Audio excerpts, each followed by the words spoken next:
violence, not only politics. And the mothers of this country, mothering this country, know the others. One of them is banditry and cattle rustling. Nobody thinks that is violence, but that is violence. And the majority of those who suffer are women, children, women with disabilities who can't even move or see. They are the ones who suffer. Yes. It is sad to note that since the intertribal clashes conflict in Marsabit relating to the two main tribes in the area at the end of last year, 40 lives have been lost. Property worth millions lost. Learning interrupted in schools as schools shut down. Children suffer. The conflict also affected Isiolo, Wajir border. The others we know in Eldoret, Nakuru, Baringo, they are everywhere.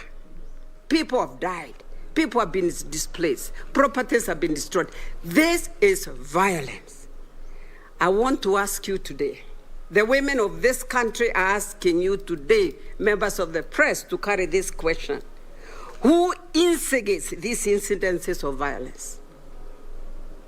And dare say to you, is the so-called people you call leaders. Those people lived for years, married among themselves. Then some people calling themselves leaders came up and began planting discord. Who really cares? The women of this country care. The women of this country are bleeding. We also note another kind of violence. We condemn in the strongest term possible the violence meted out against children in the form of sexual abuse, where we have even seen recently some people calling themselves leaders, taking young girls to hotels and abusing them. They're in courts, so we won't mention their names. They're also called leaders. Some of the perpetrators are even politicians. They have even been named.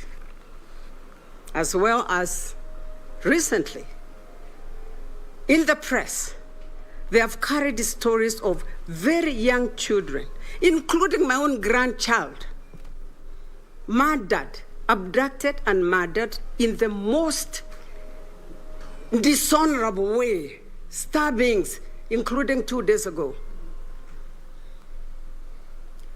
That is meted out to our children, and you saw them on the screen singing. The women of this country, in particular, want to call out. They are extremely concerned about the height and lip of girls in different parts of the country since the onset of COVID, and it has been baptized COVID-related. We really think this is ridiculous, that the leaders in those areas condone violence. We have not heard any of the presidential aspirants speaking out and calling out those violent situations. So they stand to be counted. And the people of this country should decide, do we want people who condone violence? In this respect, we want to call for action.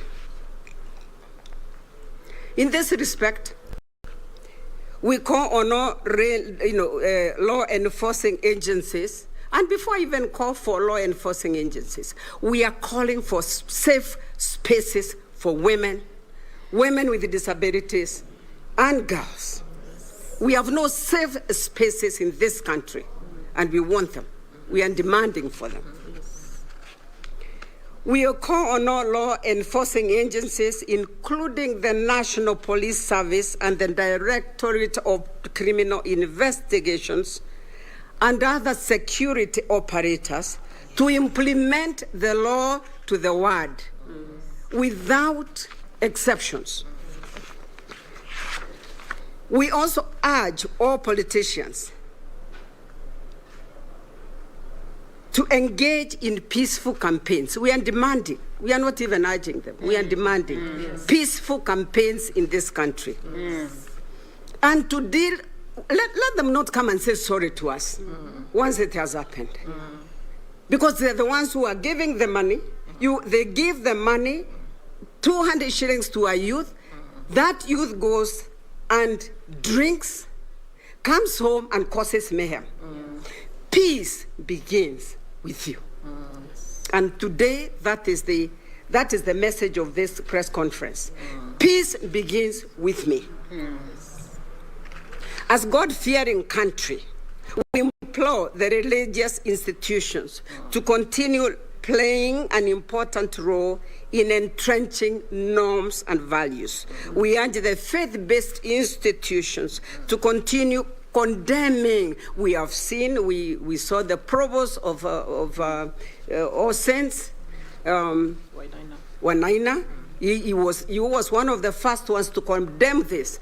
We ask the other institutions to do the same, including the mosques. The media continues to play a very important role in highlighting gender-based violence.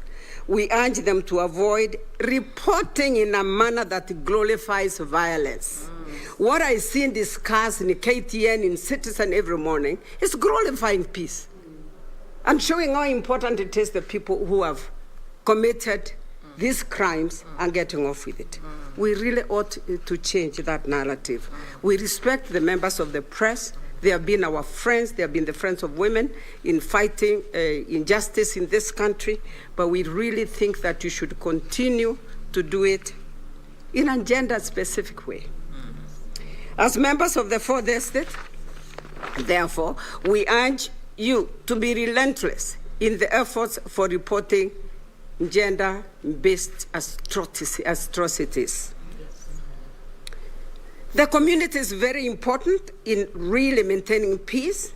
We call on all communities to be watchdogs wherever they are and speak out about organizing of violence in their areas, and I help identify the perpetrators. Those are the ones we are telling the institutions that keep peace to make sure that they follow. And to conclude this statement, let me say that is Dr. Jennifer Riria. She's the Group CEO of Eco Network Africa.